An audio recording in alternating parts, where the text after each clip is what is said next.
യാദൃശ്ചികമായി ശ്രദ്ധയിൽപ്പെടുന്ന ഒരായത്ത് ഷെയ്ഖ് മുഖ്താർ റളിയല്ലാഹു അൻഹു അത് പഠിപ്പിച്ചു തരികയുണ്ടായി.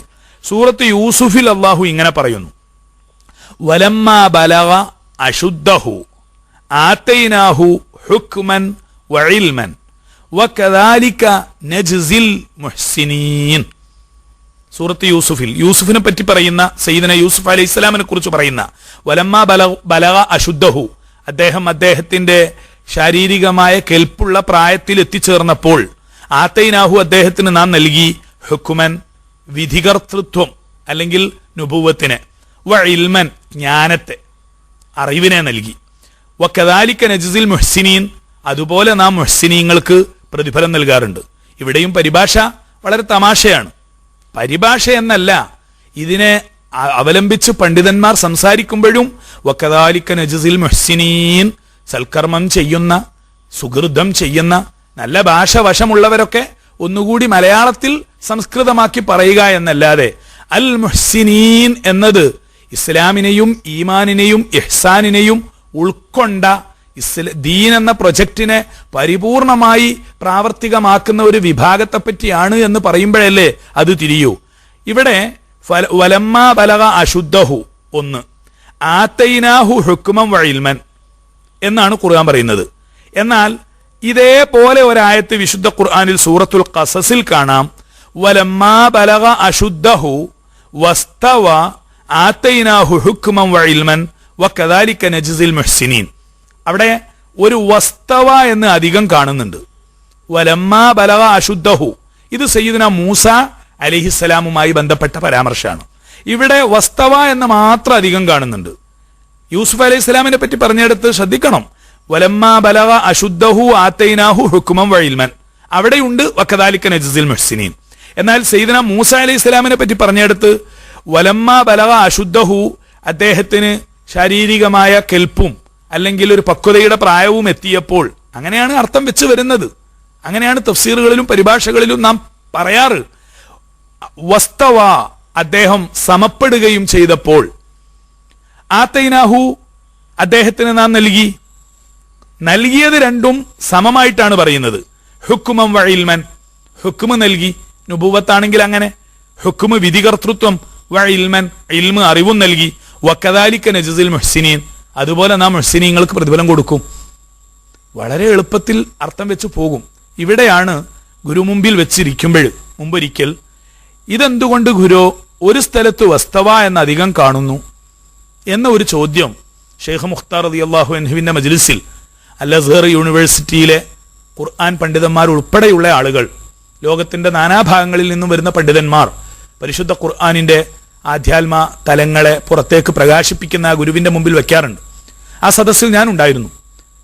ഒരിക്കൽ പോലും ചിന്തിക്കാത്ത മറുപടിയാണ് അവിടെ നിന്ന് കിട്ടിയത്. പിന്നീട് ഞാൻ പല തഫ്സീർ ഗ്രന്ഥങ്ങളും പരിശോധിച്ചപ്പോൾ ആ ഒരു സൗന്ദര്യ രീതിയിലുള്ള പ്രകാശനം ഞാൻ കണ്ടിട്ടില്ല. അത് എൻ്റെ വായനയുടെ കുറവായിരിക്കാം. എൻ്റെ പ്രസംഗം കേൾക്കുന്ന സഹൃദയരായ ആളുകൾക്ക് ഷെയ്ഖ് മുഖ്താർ റളിയല്ലാഹു അൻഹു ആധ്യാത്മജ്ഞാനത്തിന്റെ വലിയ പ്രഭാകേന്ദ്രമാണ് എന്ന് വിനീതനായ കക്കാട് മുഹമ്മദ് ഫൈസി പ്രചരിപ്പിക്കുന്നത് വെറുതെ ഒന്നുമല്ല എന്നറിയാൻ ആയിരക്കണക്കിന് ഉദാഹരണം അല്ലാഹു തആല തന്ന സമ്മാനമാണ്. ഇൻഷാ അല്ലാഹ് നമുക്ക് പറയാൻ കഴിയും. അതിന്റെ പുറമെ അയാൾ പറഞ്ഞു കേട്ടില്ലേ, തഫ്സീറിലൊന്നും അയാൾ കണ്ടിട്ടില്ല, തഫ്സീറിലൊക്കെ ഉള്ളത് വേറെ നിലക്കാണ്. അങ്ങനത്തെ ഒന്നും അല്ലാത്തൊന്നും ഇയാൾ പറഞ്ഞാല് അയാൾ വലിയ ആളായില്ലേ? അപ്പൊ ഒരാൾ വലുതായാൽ എന്തുകൊണ്ടാണ്? കിതാബിലൊക്കെ ഉള്ളത് പറഞ്ഞാൽ വലുതാവൂല, ഇല്ലാത്തത് പറഞ്ഞാൽ വലിയ ആളാവും, ഭയങ്കര ഇൽമുള്ള ആളാവും. കിതാബിൽ ഇല്ലാത്തത് പറഞ്ഞാൽ ഇതാ മൂപ്പരെ മാനദണ്ഡം. ഈ മാനദണ്ഡം വെച്ചുകൊണ്ട് ഇയാള് ആയിരക്കണക്കിന് തെളിവുണ്ട്. എന്തിന്? ഷെയ്ഖിന്റെ ഇൽമ ഇപ്പൊ വരാൻ പോകുന്നത്. യൂസുഫ് നബി റസൂൽ അല്ലാന്നാ പറയാൻ പോകുന്നത്. അത് ഇൽമ, അതിന്റെ പേരാണ് ജഹ്ല്, അല്ലെങ്കിൽ അതിന്റെ പേരാണ് സൂഉൽ ഇഅ്തിഖാദ്, അതിന്റെ പേരാണ് തെറ്റ്. അല്ലാതെ യൂസുഫ് നബി റസൂൽ അല്ലാന്നാ ഇനി പറയാൻ പോകുന്നത്. അത് ഇൽമാണോ? അതിങ്ങനെ ഇൽമാല്? യൂസുഫ് നബി റസൂൽ അല്ലാന്ന് പറഞ്ഞത് ഇങ്ങനെ ഇൽമാല്? ഇൽമു എന്ന് പറഞ്ഞാൽ എന്താണ്? ഉള്ളതിന്റെ നേരെ എതിര് മനസ്സിലാക്കുന്നതിനാ ഇൽമു എന്ന് പറയാ. സുബ്ഹാനല്ലാഹ്. അപ്പോ ഇയാള് ആയിരക്കണക്കിന് തെളിവുണ്ട് എന്നാ പറയും. മൂപ്പരിപ്പൊ കണ്ടുവെച്ചെന്തറിയോ? വലമ്മ ബലഗ അശുദ്ധഹു വസ്തവാന്ന് മൂസാ നബി അലൈഹി സ്വലാമിനെ സംബന്ധിച്ച് പറഞ്ഞ സ്ഥലത്തുണ്ട്. അതേ സമയത്ത് യൂസുഫ് നബി അലൈഹി സ്വലാമിനെ പറ്റി പറഞ്ഞ സ്ഥലത്ത് വലമാ ബലഗ അശുദ്ധഹു ആതൈനാഹു എന്നേ ഉള്ളൂ, വസ്തവാന്നില്ല.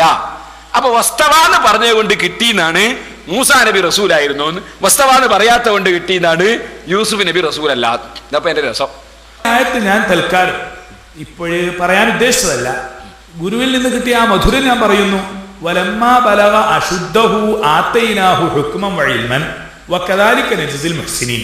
സയ്യിദന യൂസുഫ് അലൈഹിസ്സലാമിനെ കുറിച്ച് പറഞ്ഞെടുത്തും പറഞ്ഞു വകദാലിക നജ്സിൽ മുഹ്സിനീൻ. എന്നാൽ സയ്യിദന മൂസ അലൈഹിസ്സലാമിനെ കുറിച്ച് പറഞ്ഞെടുത്തും പറഞ്ഞു അത് തന്നെ വകദാലിക നജ്സിൽ മുഹ്സിനീൻ. പക്ഷെ മൂസ അലൈഹിസ്സലാമിനെ കുറിച്ച് പറഞ്ഞെടുത്ത് വസ്തവ എന്ന് കൂടുതലുണ്ട്. യഥാർത്ഥത്തിൽ ഈ ആയത്ത് നമ്മുടെ അവഗാഹം നേടിയ ഒരു പണ്ഡിതന്റെ മുമ്പിൽ തന്നെ അവതരിപ്പിച്ചാലും ഇത് രണ്ടുപേരെ കുറിച്ച് പറഞ്ഞു എന്ന ഒരു തിരിച്ചറിവ് വരെ നാം പെട്ടെന്ന് ആലോചിക്കില്ല. സത്യമാണ്. ഞാൻ എൻ്റെ പല സ്നേഹിതന്മാരുമായി കൈകാര്യം ചെയ്തപ്പോഴുണ്ടായ അനുഭവമാണ്. ഇത് രണ്ട് നബിമാരെ കുറിച്ച് പറഞ്ഞു, ഒരാൾക്ക് വസ്തവ കൂടി എന്നല്ല. അതിനാണ് അമ്മുന ഷേഖ് മുഖ്താർ റളിയല്ലാഹു അൻഹു പറഞ്ഞത് ഇഹ്സാൻ രണ്ടെണ്ണം, ഇഹ്സാൻ സഗീറും ഇഹ്സാൻ കബീറും. അപ്പോ മധുരമുള്ള വർത്താനം പറയാൻ പോവാണ്. എന്താ മധുരോ? ഇഹ്സാൻ കബീറും ഉണ്ട്, ഇഹ്സാൻ സഗീറും ഉണ്ട്. അപ്പൊ സുലൈമാൻ യൂസുഫ് നബി അലൈഹി സ്വലാം ഇഹ്സാൻ സഗീറിലാണ്. അതേ സമയത്ത് ബഹുമാനപ്പെട്ട മൂസാ നബി അലൈഹി സ്വലാം ഇഹ്സാൻ കബീറിലാണ്. ഇനി മൂപ്പർ പറയാൻ പോകുന്നത് എന്തറിയോ? ഇനി ഈ ശൈഖ് മൂപ്പർക്ക് പറഞ്ഞു കൊടുത്ത മധുരം ഉണ്ടല്ലോ, നല്ല കയ്പാണേ. നുബുവത്ത് മാത്രമുള്ള ആക്കി ഇഹ്സാൻ സഗീർ, റിസാലത്തും കൂടിയുള്ള മുർസലും കൂടി ആളാമോ ഇഹ്സാന് കബീർ. ഇതാണ് മൂപ്പര വിശദീകരണം വരാൻ പോകുന്നത്.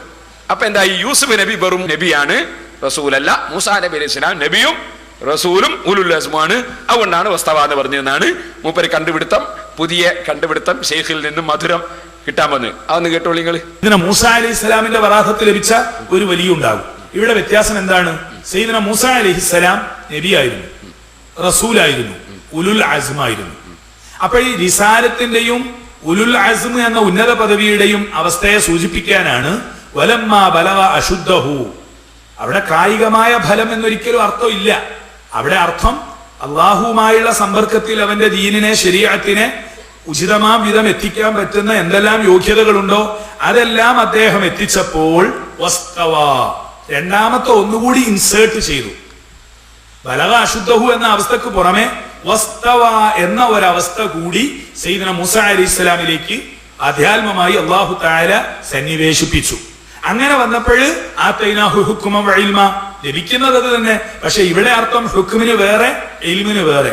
അപ്പുറത്ത് സയ്യിദന യൂസുഫ് അലൈഹിസ്സലാമിന്റെ വിധാനം, അദ്ദേഹം ഉലുൽ അസ്മുകളിൽ പെട്ടയാളല്ല, റസൂലല്ല, നബിയാണ് എന്ന് പറയപ്പെടുന്നു. എങ്ങനെ ആയാലും നബിയുടെ വറാഹത്താണ് അവിടെ കാണിക്കുന്നത്. ഇവിടെയുള്ളത് റസൂലിന്റെയും ഉലുൽ അസ്മിന്റെയുമാണ്.